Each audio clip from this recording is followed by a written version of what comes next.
tudo bem com vocês? Guilherme Campos aqui, professor de Educação Física da Rede Estadual do Maranhão. E nessa aula de hoje, aqui do nosso projeto Fique em Casa Aprendendo, nós iremos dar continuidade a esses esportes de aventura que nós estamos trabalhando. A aula passada eu falei do slackline, hoje a gente vai falar aqui do surf, uma modalidade aí que se tornou olímpica esse ano, e é bem interessante nós falarmos aí, já que nós também tivemos o campeão olímpico aí, Ítalo Ferreira, nessa modalidade que estreou nos Jogos Olímpicos, né? O histórico do surf. O surf é originário da Polinésia, que é um conjunto de ilhas do Pacífico. Acredita-se que o esporte surgiu quando pescadores perceberam que usando uma tábua de madeira era mais fácil chegar à margem do mar. Em 1778, o navegador inglês James Cook chegou ao arquipélago do Havaí e levou a ideia do esporte para a Europa. Quando a gente fala de surgimento de esporte, é aquelas coisas que eu já falei para vocês. É tudo muito difícil de nós pontuarmos que foi assim na Polinésia. Existe uma linha de estudiosos também que falam de algumas embarcações 4.000 anos antes de Cristo, aqui pelo Peru, inventada pelos peruanos, mas essa aqui é a que é a mais aceita pelos estudiosos aí, pela literatura. Tá aí uma imagem que diz caracterizar esses indivíduos fazendo a prática do surf, tá certo? Daí o inglês, o navegador inglês, em 1778, né? Acabou que tornando essa modalidade um pouco mais conhecida ali. Expansão da modalidade. O surf ganhou o mundo nas Olimpíadas da Antuérpia, na Suécia, em 1912, graças a Duque. Não vou tentar ler esse nome dele aí, não. Suécia 1912, como assim, professor? Então, você estava falando de Olimpíada, estreou esse ano, e o que é que tem a ver isso aqui? Tá aqui, aquilo que eu falo para vocês. O esporte, galera, para que ele tenha visibilidade, para que ele seja conhecido, tem que ter alguma coisa ali. E esse carinha aqui foi o que foi protagonista dessa história. Por quê? Porque a Olimpíada de 1912, ele foi um nadador, recordista nos 100 metros livres, era ator, era galã, né? E nessa Olimpíada ele aproveitou todos os holofotes, a vitrine dos Jogos Olímpicos, para mostrar a sua prática. Ele era surfista, ele gostava do surf. Então, quando começaram a olhar, ele aproveitando, obviamente, de forma muito inteligente os holofotes das Olimpíadas, ele mostrou ali o seu estilo de vida. E todo mundo, obviamente, um galã, um ator, um atleta, multicampeão, fazendo alguma coisa, vai trazer o quê? Seguidores, né? Pessoas vão querer praticar, vai gerar curiosidade nos indivíduos. O que é isso? O que é que ele está fazendo? Será que é legal mesmo?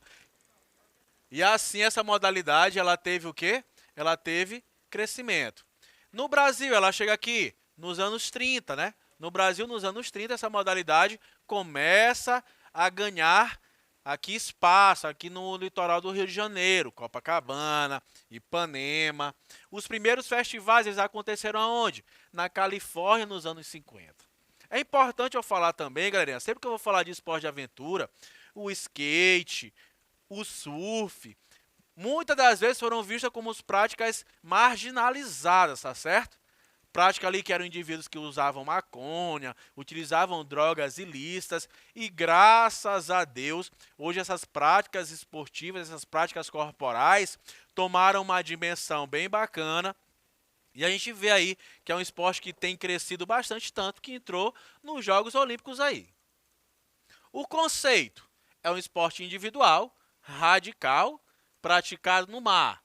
No surf, o desafio é se manter o maior tempo possível em pé, sobre uma prancha deslizando sobre as ondas e realizando manobras radicais com vários níveis de dificuldade. Esse é o conceito de surf.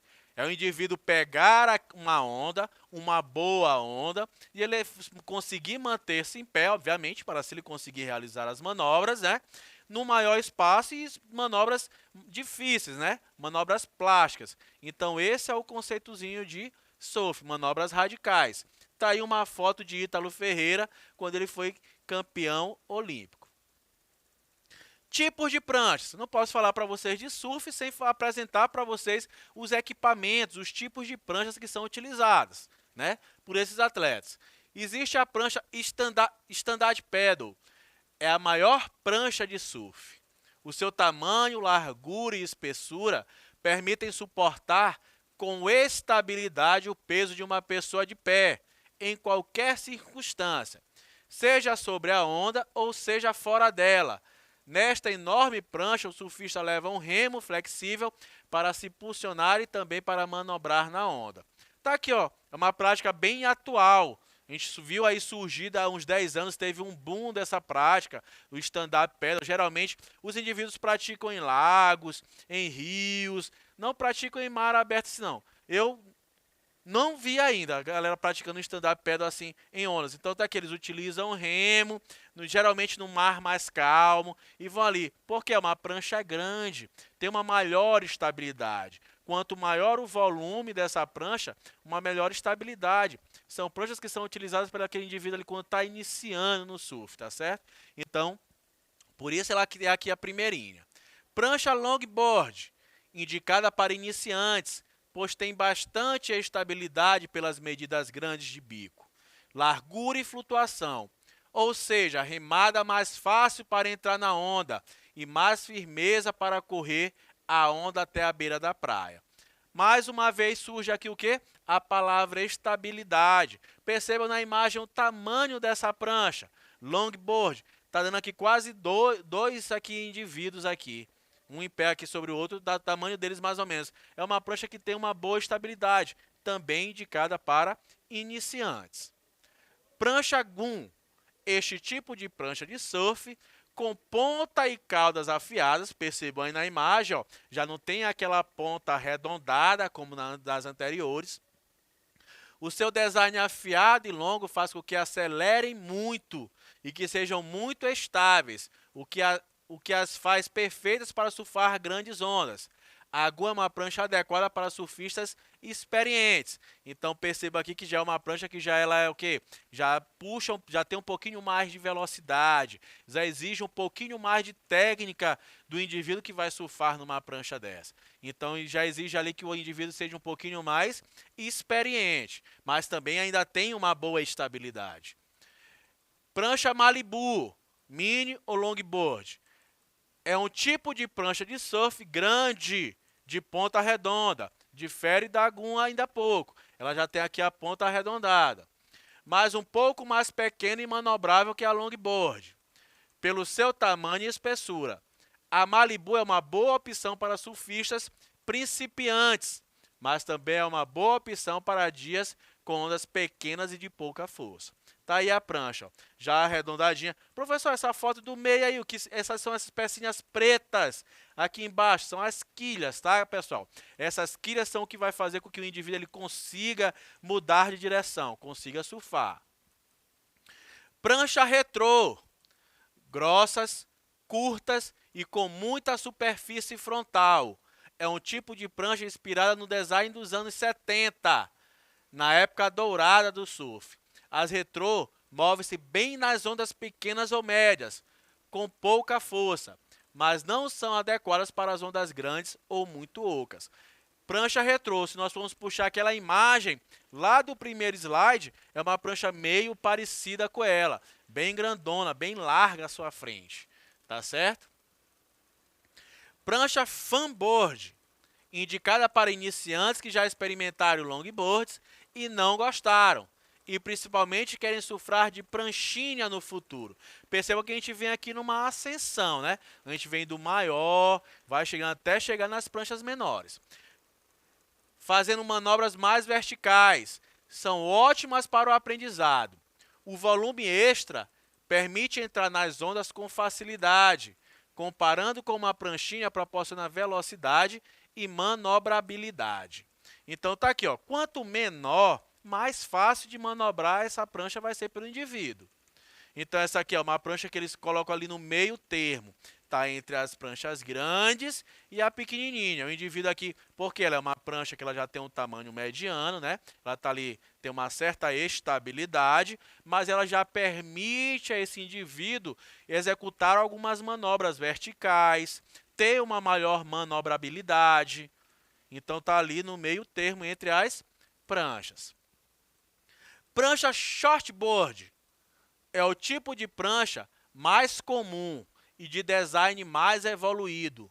São pranchas versáteis, adequadas para todas as condições de ondas, pois oferecem um bom equilíbrio entre velocidade e manobrabilidade. A shortboard é o tipo de prancha de surf mais técnico, o que leva a que se tenha um nível médio de surf para poder usufruir de todas as suas possibilidades. Percebam que a shortboard já é o quê? Já é a prancha mais comum utilizada entre os indivíduos.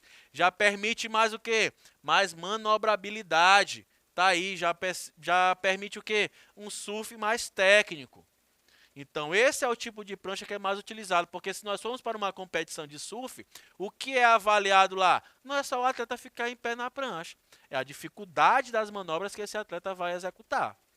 Então, eles utilizam esse tipo de prancha aqui que permite uma boa velocidade. Existem manobras que eles executam, daqui a pouco nós iremos chegar nas manobras, um giro de 360 graus. Então, para isso, eles têm que adquirir muito o quê? Muita velocidade ali na onda, para poder realizar esse salto vertical com o giro. Então, precisa ter uma boa velocidade, precisa ter um tamanho adequado para que ele consiga fazer isso. E a prancha Towin. Este tipo de prancha está desenhado para apanhar ondas arrastadas por uma mota de água. São pranchas mais pequenas e estreitas de todas as pranchas de surf e levam foot straps. O que é isso, professor? São aquelas, uma espécie de pecinha que tem que o indivíduo ele coloca o pé dele ali, coloca o pé dele para ficar mais fixo na prancha, tá certo? Para fixar esse pezinho dele à prancha. Para manter sempre seguro aos pés, o que lhes dá um perfeito controle nas manobras e uma grande estabilidade nas ondas grandes. São as pranchas que são utilizadas naquelas ondas grandes, né? Aquelas que a gente vai ver daqui a pouco, vou mostrar para vocês, os indivíduos surfando aquelas ondas de mais de 20 metros de altura. Então, as linhas do surf. Existem duas linhas do surf, tá certo? Existe a clássica e a moderna. A clássica dá mais importância ao estilo em detrimento à força, né? A clássica é aquela coisa que é mais o estilo, mais aquela questão da beleza, da plasticidade. E existe a moderna, que é o quê? Dá mais importância à força e à radicalidade do que o estilo. Tá aqui, ó, uma imagem de um surf clássico, toda uma questão de uma postura, e de um moderno, tá ali a senhorita ali realizando uma manobra ali bem radical com a sua prancha. Tá certo? Então existem esses dois tipos de modalidades.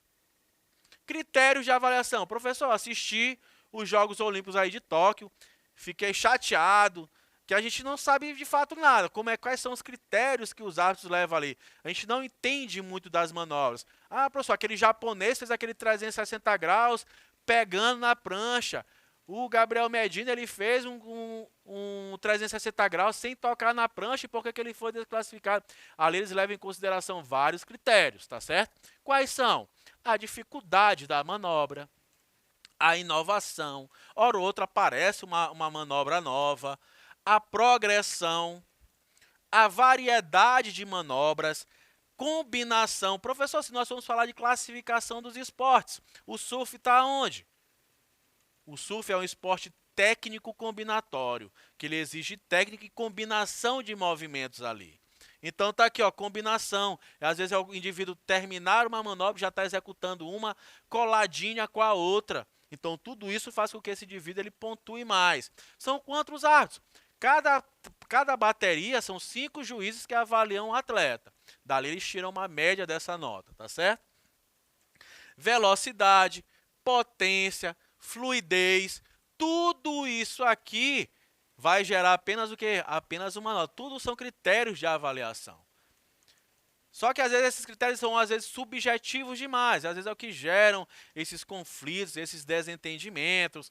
Poxa, e será se não era para Gabriel Medina ter ganhado aquela disputa, aquela semifinal contra aquele japonês? Será se os árbitros japoneses eles foram muito caseiros em deixar o japonês ir para a final, mas graças a Deus Ítalo Ferreira conseguiu a medalha de ouro. Aí são critérios que precisa mesmo de técnica, precisa de conhecimento. A gente fica chateado porque a gente vai na onda do narrador, né? O que o narrador está falando, o que o entendimento às vezes de um surfista que é brasileiro acaba aqui pesando às vezes essas decisões. Principais manobras, vamos mostrar aqui para vocês algumas manobras, né? Dessa modalidade. O tubo é a mais clássica, essa aqui todo mundo sabe, pegar um tubo de uma onda. Tá aqui a primeira imagem, ó. O surfista fica envolto pela onda, dentro dela. Quanto mais longo esse tubo, mais velocidade ele tomar, mais plástico vai ser, mais bonito vai ser, mais ele vai pontuar. O aéreo, o surfista usa a onda como uma rampa, alcançando o voo e pousando novamente sob a água. Está aqui, ó, a atleta realizando o movimento aéreo, né? Saindo desse contato com a água, indo para a fase aérea e depois ela retorna para a água novamente. 360 graus. Esta manobra é de difícil execução, porque exige muita técnica. O surfista efetua uma volta completa sobre si mesmo. Tá aí, ó, o atleta realizando, tá aí a primeira imagem, um 360 graus. Ele tá de frente para a onda, ele realiza um giro de 360 e acaba em pezinho ali na onda, frente à onda. Isso é um giro. Aqui foi uma manobra parecida com essa que o japonês realizou, que não levou uma pontuação melhor do que a de Gabriel Medina, que tinha realizado a mesma manobra, mas segundo algumas análises aí de alguns comentaristas, a dificuldade da manobra de Gabriel Medina foi maior, porque ele não pegou na prancha. Porém, alguns outros usaram o quê? O outro critério dizer o quê? Não, mas o japonês foi mais veloz, a manobra dele foi mais alta. É aquilo que eu falei para vocês. Fica tudo muito subjetivo. Rasgada. O surfista joga a rabeta da prancha para frente e vira o corpo para a onda, forçando o pé de trás para espirrar o máximo de água possível. Tá aqui, ó. Ele dá uma rasgada. Olha o tanto de água que esse indivíduo jogou ali para trás, ó. Isso é uma rasgada. Ele vai, sobe na onda e ele quebra de vez. Ele faz uma manobra de vez que faz com que tenha esse efeito, essa água. Isso aqui é uma rasgada. Cutback. A manobra envolve duas mudanças de sentido. Na primeira, o surfista vai de encontro à espuma. Na segunda, ele volta no sentido do início da manobra após uma batida da onda. Tá aqui, ó. Ele começa aqui, ó, vai de encontro à espuma, realiza uma rasgada, volta para a onda de novo e para mais uma vez descer. Isso aqui é uma manobra cutback. Floater. Esta manobra é utilizada para passar a onda que irá quebrar a frente do surfista, que por sua vez deve passar por cima da espuma, como se estivesse a flutuar sobre a mesma, mantendo-se assim até atingir a face aberta da onda. Tá aqui, ó, o atleta está ali acima da onda, sobre a onda. Ele estava, digamos, pegando aí uma manobra ali na onda, essa onda ia fechar. O que ele fez? Ele foi para a crista da onda, para tentar mais uma vez aqui à frente pegar a onda quebrando. Entenderam? Tá aqui, ó, floater. A cavada. Nesta manobra, o surfista faz uma curva na base da onda para conseguir mais velocidade e depois vai na crista da onda. Nós vimos a rasgada, né, que faz na crista da onda, aqui a cavada, na parte inferior da onda. Aqui ela faz o movimento para tentar subir essa onda, tentar fazer uma manobra aqui vertical, tentar atingir aqui a crista da onda. Towing. Essa aqui é uma modalidade. Aqui são aquelas ondas grandes, né? Aquelas ondas gigantes. Surfistas são rebocados por um jet ski ou helicóptero para entrar em ondas gigantes que medem o equivalente a edifício de 5 a 10 andares. Tá aqui, ó, um atleta aqui na onda, tá aqui um jet ski do lado. Eles são rebocados para essa onda. Tem toda uma questão de equipamentos de segurança. É muito perigosa essa prática aqui, muito perigosa. Então, eles vão com jet ski ou com helicóptero, né? São colocados lá para que eles consigam pegar essas ondas, né? Aí eu trouxe como destaques aqui dos surfistas brasileiros, nós temos Gabriel Medina, que eu estou gravando essa aula aqui, ainda bem que eu estou gravando hoje, que ontem ele se tornou tricampeão mundial, eu já ia dizer que ele era bi, mas ele já é tricampeão mundial. Nós temos aqui o Ítalo Ferreira, que é campeão mundial e campeão olímpico. Nós temos aqui a Gabeira, que é surfista de ondas grandes. E nós temos Carlo Bulli, também, que é um surfista de ondas grandes aí. Então, galerinha, eu vou ficando por aqui. Eu espero que vocês tenham entendido, tenham navegado aí um pouquinho nessa onda do surf. Até a nossa próxima aula. Vamos pra cima, hein?